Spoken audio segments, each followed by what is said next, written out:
Hello guys, welcome back to your own YouTube channel Educational Champ. आज के इस video में हम बैलेंसिंग ऑफ केमिकल इक्वेशन देखने वाले हैं। तो चलिए वीडियो को स्टार्ट करते हैं।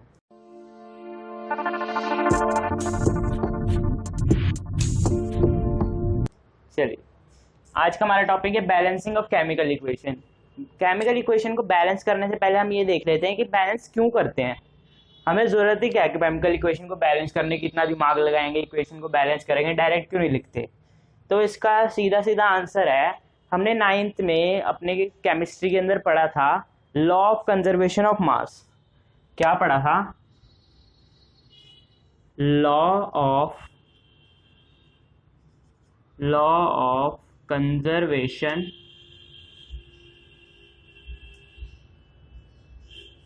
Of mass. ठीक है, अब law of conservation of mass में हमने क्या पढ़ा था? अब देखिए, law of conservation of mass में हमने ये पढ़ा था कि एक एटम का मास ना तो डिस्ट्रॉय किया जा सकता है, ना कि क्रिएट किया जा सकता है। तो इसके अंदर हमने क्या पढ़ा था? मास can neither be created nor destroyed. अगर मास खत्म भी नहीं किया जा सकता, सॉरी, मास ऑफ एटम, मैं इसको स्पेसिफाई कर देता हूँ, मास ऑफ एटम और एलिमेंट,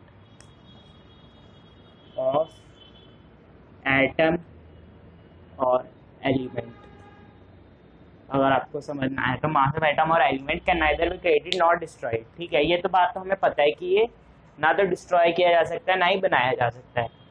तो अब इसका मतलब क्या है, इसको इक्वेशन की फॉर्म में देखते हैं। चलिए एक सिंपल सी इक्वेशन लेते हैं वाटर की। वाटर की क्या इक्वेशन होती है? H2 plus O2 give rise to H2O, यानी कि वाटर। ठीक है, अब ये देखिए, यहाँ पे हमारे पास 2 हाइड्रोजन है, यहाँ पे हमारे पास 2 ऑक्सीजन है, पर लेकिन वाटर हमें क्या मिला? H2O, यानी कि 2 हाइड्रोजन और 1 ऑक्सीजन। अभी 1 ऑक्सीजन कहाँ गया? 2 में से हमें सिर्फ 1 ऑक्सीजन ही प्रोडक्ट साइड मिला है, 1 ऑक्सीजन कहाँ गया? क्योंकि मास तो नहीं बनाया जा सकता है, नहीं खत्म किया जा सकता है, तो मतलब यहाँ पे कुछ तो गड़बड़ है ना। तो इसी सिचुएशन को ओवरकम करने के लिए हम बैलेंस किया जाता है केमिकल इक्वेशन को। देखिए, अब फिर हम इसमें क्या करते हैं। ठीक है, अब इसके लिए हमें बैलेंस किया जाता है। ठीक है, अब हम एक इम्पॉर्टेंट पॉइंट और देख लेते हैं। अगर कोई अनबैलेंस इक्वेशन है तो अगर कोई बैलेंस्ड इक्वेशन, दोनों साइड मास इक्वल है, तो उसे तो हम बैलेंस्ड इक्वेशन कहेंगे।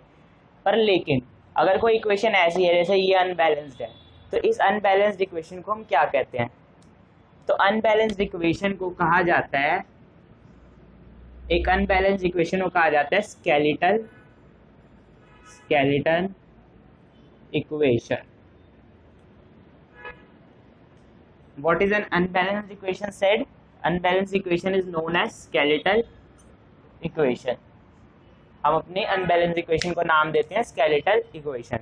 ठीक है, अब हमने ये तो देख लिया कि इक्वेशन को बैलेंस क्यों करते हैं, कैसे उसमें हमें जरूरत पड़ती है बैलेंसिंग की इक्वेशन में, और अनबैलेंस्ड इक्वेशन को क्या कहते हैं। तो अब सबसे पहले अब हम ये सीख लेते हैं कि हम अपनी इक्वेशन को बैलेंस कैसे करेंगे। तो आप इसका स्क्रीनशॉट लेना चाहिए तो फटाफट स्क्रीनशॉट ले लीजिए, फिर हम आगे बढ़ते हैं। चलिए,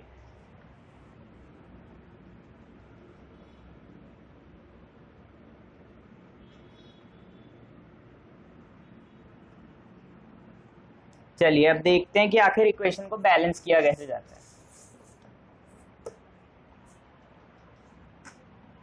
चलिए, अब इक्वेशन देखते हैं कैसे हम बैलेंस करते हैं। तो एक सिंपल सी इक्वेशन लेते हैं सबसे पहले, KClO3 give rise to KCl plus O2। ये इक्वेशन ये हमारा रिएक्टेंट है और ये प्रोडक्ट है। ठीक है, अब हमें इसमें क्या देखना है? अब हमें इसे बैलेंस करना है, क्योंकि देखें यहाँ पे KCl, ये तो पोटेशियम और क्लोरीन तो सेम है, पर ऑक्सीजन 3 और वहाँ 2 हैं, तो ये तो पॉसिबल है नहीं। ठीक है, इसका मैं नीचे नाम भी लिख देता हूँ। ये क्या है? ये है potassium this is potassium chlorate, ठीक है, अगर आपको ये कंपाउंड ना पता हो। और ये है potassium chloride, potassium chloride, and this is normally oxygen, oxide, oxygen, ठीक है। अब इस इक्वेशन को बैलेंस कैसे करेंगे, ठीक है, इस इक्वेशन को बैलेंस करना है। देखिए हम इसके अंदर trial hit and trial method को यूज करते हैं। कैसे, हमारे पास 3 ऑक्सीजन और यहाँ 2 है, हम ऐसा कुछ मल्टीप्लाई तो कर नहीं सकते कि इसको सीधा सीधा बना दें, ठीक है। तो हम इन दोनों को एलसीएम ले लो 2 और 3 का, 2 और 3 का एलसीएम क्या होगा 6, मतलब कुल मिला के दोनों साइड 6 ऑक्सीजन करने हैं, ठीक है, ठीक है जी, दोनों साइड 6 ऑक्सीजन करने हैं क्योंकि 2 3 का एलसीएम 6 आता है, पता है, ठीक है। अब देखिए यहाँ पे हमारे पास 2 तो ऑलरेडी है, अब इनको 6 करने के लिए हम क्या कर सकते हैं, 2 × 3 6, तो यहाँ पे क्या मल्टीप्लाई कर दिया 3, क्या मल्टीप्लाई कर दिया हमने यहाँ पे 3, यहाँ 3 मल्टीप्लाई कर दिया। अब ये तो 6 हो गया, अब इसको 6 करना है। अब जैसे 2 में 3 मल्टीप्लाई करा तो 6 आया, तो ऐसे 3 में 2 मल्टीप्लाई करेंगे तो भी 6 आएगा, है ना। तो यहाँ पे हमने एक 2 लगा दिया। ये ऑक्सीजन तो हमारे बैलेंस हो गए। अब एक प्रॉब्लम और आ गई, अब इस KCl को, पोटेशियम क्लोराइड को कैसे बैलेंस करेंगे, है ना। अब यहाँ पे 2 पोटेशियम क्लोराइड, तो हमें कोई दिक्कत नहीं, यहाँ पे 1 है, यहाँ पे 2 पोटेशियम क्लोराइड हो गया। तो इस अभी हमारी बैलेंस इक्वेशन क्या हो गई, बैलेंस इक्वेशन हो गई 2 KClO3 give rise to 2 KCl + 3O2। This is our balanced equation, ठीक है, ये हो गई हमारी बैलेंस्ड इक्वेशन। ये क्या था हमारा एग्जाम्पल नंबर 1, ठीक है। चलिए आप इसको नोट कर लीजिए फटाफट, फिर हम एग्जाम्पल नंबर 2 पे चलते हैं। चलिए अब आगे चलते हैं।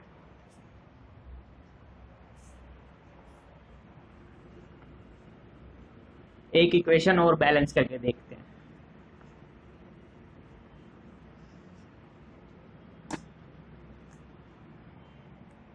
ये हो गया हमारा एग्जाम्पल नंबर 2। अब हमें एक और सिंपल सी इक्वेशन देखते हैं। वो इक्वेशन क्या है, nitrogen plus hydrogen give rise to ammonia. We know this already, nitrogen plus hydrogen give rise to ammonia. इस इक्वेशन को बैलेंस करते हैं। देखिए यहाँ पे 2 नाइट्रोजन है, एक नाइट्रोजन, इधर 2 हाइड्रोजन, इधर 3 हाइड्रोजन। चलिए हाइड्रोजन को उठा लेते हैं। हाइड्रोजन को उठाने के लिए क्या करना है, मैंने पहले ही बताया 2 3 है, एलसीएम ले लो, ठीक है, एलसीएम ले लिए, क्या हो गया 6। अब हमें हाइड्रोजन 6 करना है दोनों साइड, बट डायरेक्ट इधर 3 है, इधर कर दिया 2 मल्टीप्लाई, इधर 2 है, इधर कर दिया 3 मल्टीप्लाई, ठीक है। अब हमारे हाइड्रोजन 6 हो गए, और ये देखिए नाइट्रोजन तो ऑटोमेटिकली हो गए, यहाँ पे 2 नाइट्रोजन थे, यहाँ भी 2 नाइट्रोजन हो गए, क्योंकि ये होल पे अप्लाइड है, ये वाला मोल। 2 2 3 6 और 2 नाइट्रोजन, तो हमारी बैलेंस इक्वेशन ये हो गई। देखिए अब ये था हमारा नाइट्रोजन, ये था हमारा हाइड्रोजन, ये था हमारा अमोनिया, ठीक है। अब हम इसको एक बार और लिखते हैं, बैलेंस्ड इक्वेशन, बैलेंस इक्वेशन हमारे पास आ चुकी है। हमने ऊपर देखा कैसे करी, N2 + 3H2 give rise to 2NH3। ये हो गई हमारी सिंपल बैलेंस इक्वेशन। तो चलिए अब एक और एग्जांपल लेते हैं बैलेंसिंग का, फटाफट से उसको भी देखते हैं कैसे होगा। अब आपको कुछ बैलेंसिंग तो समझ आ गई होगी मुझे लगता है, तो बस इसको ये एक लास्ट एग्जांपल लेंगे, और इस वीडियो के एंड में हम आपको 2 इक्वेशन होमवर्क के लिए देंगे जिनका आंसर आपको कमेंट में देना है, ठीक है। चलिए हमारी अब अगली इक्वेशन है calcium hydroxide plus CO2, calcium hydroxide plus CO2 give rise to calcium carbonate plus H2O calcium carbonate plus H2O। देखिए अब हमारी इक्वेशन क्या है, calcium hydroxide plus carbon dioxide इधर रिएक्टेंट है, give rise to calcium carbonate, और इधर क्या है हमारे पास, वाटर। ठीक है, चलिए अभी हमारी इक्वेशन है। अब इक्वेशन के अंदर हमें क्या करना है, देखिए हमारे पास सबसे बड़ी चीज़ क्या आ गई, ये तो OH ब्रैकेट के अंदर 2 पे है, पता कैसे चलेगा दोनों कितने हैं, है ना। इसका सिंपल है, अगर ये ब्रैकेट के अंदर बाहर 2 है तो ये इन दोनों पे 2 अप्लाई होगा। ठीक है, एक पे नहीं दोनों पे 2 अप्लाई होगा। O भी हमारे पास 2 है और H भी हमारे पास 2 है, यानी ऑक्सीजन भी 2 है और हाइड्रोजन भी 2 है। चलो काउंटिंग कर लो पहले। हम ऐसा करते हैं, इसमें सबसे पहले बड़ा कंपाउंड उठाएंगे। हमेशा ना बड़ा कंपाउंड उठा के चलो तो थोड़ा इजी रहता है इक्वेशन को बैलेंस करना। ये बड़ा कंपाउंड है, देखो इसके अंदर कैल्शियम 1 है, सामने भी 1 है, चलो कैल्शियम को तो छेड़ना ही नहीं है। फिर ऑक्सीजन कितने हैं, 2 ऑक्सीजन इधर और 2 इधर, कितने हो गए, 4। और इधर कितने हैं, 3 इधर और 1 इधर, 4। ऑक्सीजन भी बैलेंस्ड है। हाइड्रोजन कितने हैं, 2 इधर और 2 इधर, बैलेंस। कार्बन कितने हैं, 1 इधर और 1 इधर, और ऑक्सीजन तो हम पहले ही गिन चुके हैं, है ना। तो ये इक्वेशन तो पहले से ही बैलेंस है। अब पेपर में आपको ये इस तरह बैलेंस इक्वेशन भी आ सकते हैं कई जगह पे, जिनको आपको बैलेंस करने की जरूरत नहीं है। वैसे ऐसा रेयर चांस है कि कोई आपको अनबैलेंस्ड इक्वेशन, मतलब बैलेंस्ड इक्वेशन ही दे दे, पर लेकिन इस तरह का भी कोई क्वेश्चन के अंदर आपको बन जाए इक्वेशन, तो आपको इसको यूं ही छोड़ देना है, कुछ नहीं करना। और बस मैंने आपको ये वाला कंपाउंड सिखाने के लिए इक्वेशन दी थी कि अगर कोई भी कंपाउंड ऐसे ब्रैकेट में है तो दोनों पे बाहर वो वाला नंबर अप्लाई होगा। ठीक है, तो अब इसकी बैलेंस इक्वेशन लिख ही लेते हैं, वैसे तो कुछ है नहीं इसके अंदर। तो बैलेंस इक्वेशन क्या हो गई, बैलेंस इक्वेशन क्या हो गई, same as it is, calcium hydroxide plus CO2 give rise to calcium carbonate plus hydrogen नहीं, वाटर। तो ये हमारी इक्वेशन कैसे हो गई, बैलेंस। ठीक है, चलिए अब हमने 3 तो कर ली यहाँ पे इक्वेशंस, बैलेंस करके देखा हमने कैसे बैलेंस करता है, और आई होप आपको ये बैलेंसिंग समझ में आई होगी। अब आपके लिए 2 होमवर्क क्वेश्चन मैं दे रहा हूँ, उनको आपको करना है और कमेंट में मेरे को आंसर देना है, या कोई डाउट हो तो कमेंट में पूछना है। चलिए होमवर्क क्वेश्चंस की ओर चलते हैं। होमवर्क क्वेश्चन में फर्स्ट है,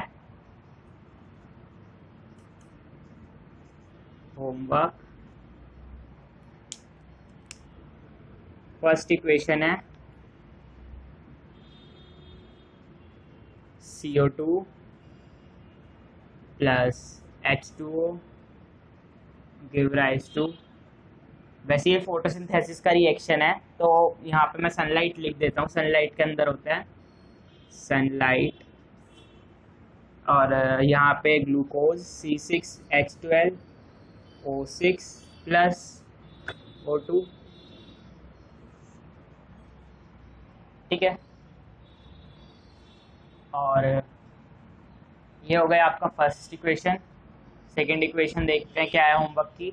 सेकंड इक्वेशन है Fe2O3 plus ferric oxide plus aluminium give rise to Al2O3 plus iron. ये हो गई आपकी सेकंड इक्वेशन। ये दोनों ज़्यादा मुश्किल नहीं है, तो आपको इन दोनों को ज़रूर ट्राई करना और कमेंट में आंसर देना, और कोई डाउट हो तो कमेंट में पूछना है। I hope you like the video. अगर वीडियो अच्छा लगा हो तो लाइक शेयर और सब्सक्राइब ज़रूर करें। मिलते हैं नेक्स्ट वीडियो में।